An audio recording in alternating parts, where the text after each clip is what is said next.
This video is looking at trimming your clips. Trimming is the part of the edit where you're fine-tuning or finessing some of your cuts and making continuity edits look very real and believable.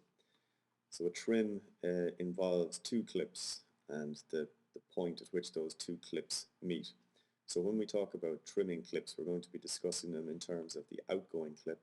The outgoing clip is the first clip in the sequence, and it's the clip where the action is leaving or it's going out from.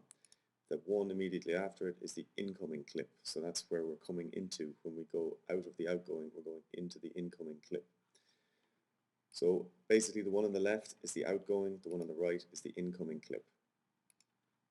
What we'll also be talking about are the three sides of the edit. So when you're trimming, you're dealing with three sides of your edit point here. You're talking about the out point of your outgoing clip, this point right here, the in point of your incoming clip, this point right here, and in another instance you're going to be talking about both of those points together. So we have a point here, we have a point here, and a point here. So we've got three sides that we're going to be dealing with when we use our trim tools to do this edit. Okay, so we have two clips here, and if I play through the two clips, you'll see that we have a kind of an overlap edit done where we had one camera and that shot the action twice. So the person or the subject in the piece had to do the same thing twice, and what we're going to do is we're going to cut it together so it looks like it was shot with two cameras, as if it was one movement, so it should look smooth and believable. When I play it now, before the trim, you'll see that at the point there's a big discrepancy.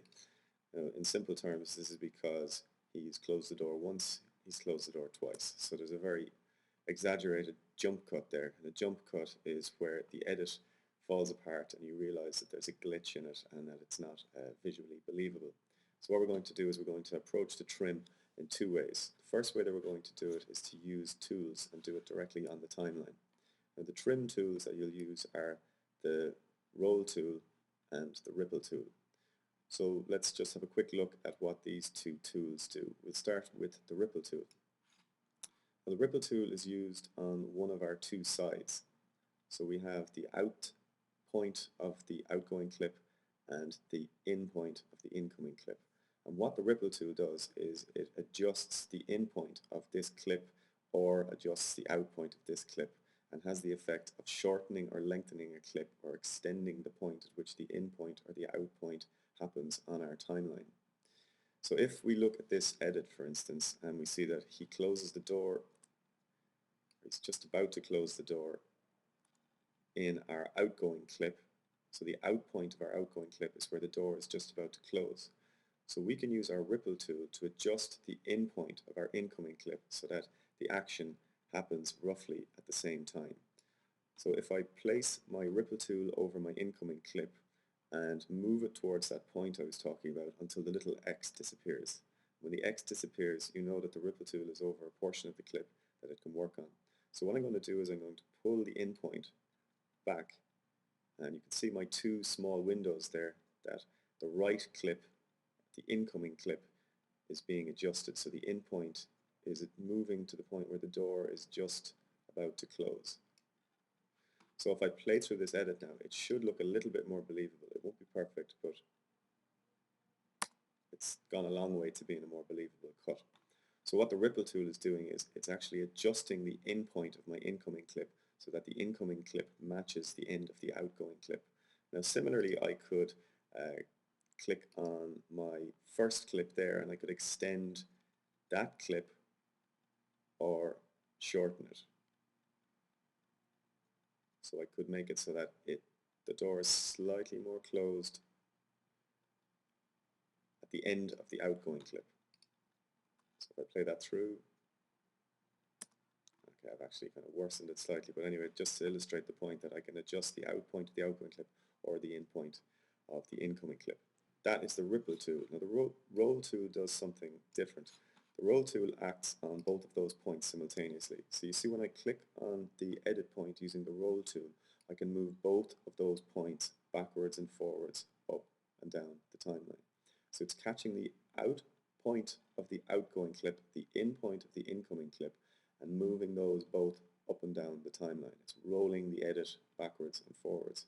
So the reason that you would use a roll tool is that when you've already used the ripple tool to match up your clips so that the action happens convincingly, then you can decide, well, I want to change the point in the clips where the action happens. So instead of having it at the point where the door is just about to close, I could roll it back to the point where he's just getting out of the car. Or I could roll it forwards to where he's already walking away from the car.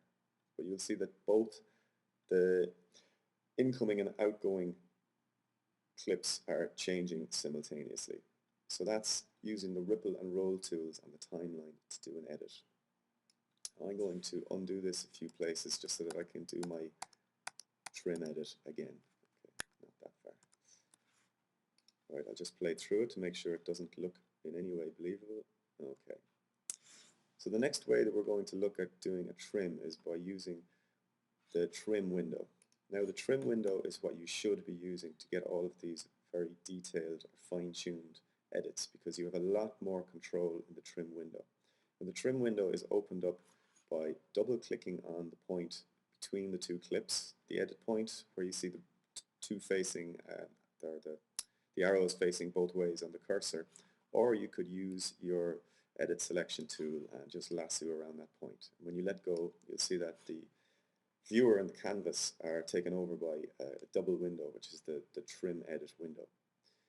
Now the trim edit window is just going to do the exact same thing that we did on the timeline, except we can see our in points and our out points here, and we have a playhead that we can move backwards and forwards with much more frame accuracy to dictate when and where our edits are going to happen on either of our clips. So we're going to be doing ripples and rolls in the trim window. Now to do a ripple, you click on either one of the clips that you want to work on. So just as down here we were pulling and on one side of the clip, we were adjusting one clip at a time. That's the same up here. And if you click on the left or the right, you'll be selecting the left, the outgoing or the incoming clip to work on. So I'm going to first of all ripple back the incoming or the outgoing clip to the point where I want it to be.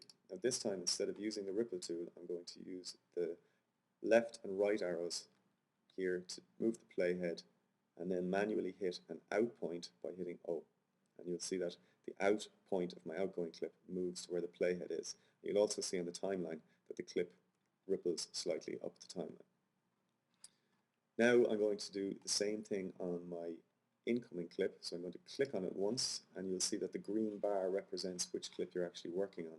And I'm going to move the playhead to the point where the door is just about to close so that it'll match up in terms of the continuity edit. I'll hit I to mark my in point, and you'll see that the in point goes to where the playhead is and my clip on the timeline ripples down slightly. If I hit spacebar, I can preview the edit. Okay, so it's not perfect, so I can go back in now and I can just have a look and see where I can improve it. So this time I'm going to move the playhead on the outgoing clip. So select it first, move the playhead on the outgoing clip so where the door is just a little bit more closed, mark out, go to my incoming clip and match that up with the door in that clip, hit in. Now play it through to preview it. That's better. So that's how you do a ripple a ripple edit in the trim edit window. Now if I want to do a roll at this stage, I click in between the two windows. You can see the roll tool becomes, the cursor turns into a roll tool. So now when I move either my out point in my outgoing clip or my in point in my incoming clip, it'll pull the other point with it. So if I was, for instance, to pull the playhead back a number of frames on the incoming clip and hit I, you'll see that the out point and the outgoing clip will move backwards because they're both moving in unison with each other. Okay, so that's a roll edit in the trim edit window. Now the real advantage of using the trim window is that you can get in here and you can do this with frame accuracy. So you can move the playhead backwards one frame, forwards one frame, mark your in, go to the other clip, mark your out, and you can have a very, very precise edit. The most important part of the whole thing is to realize why you're doing this. This is so that you can get a really believable, smooth continuity edit.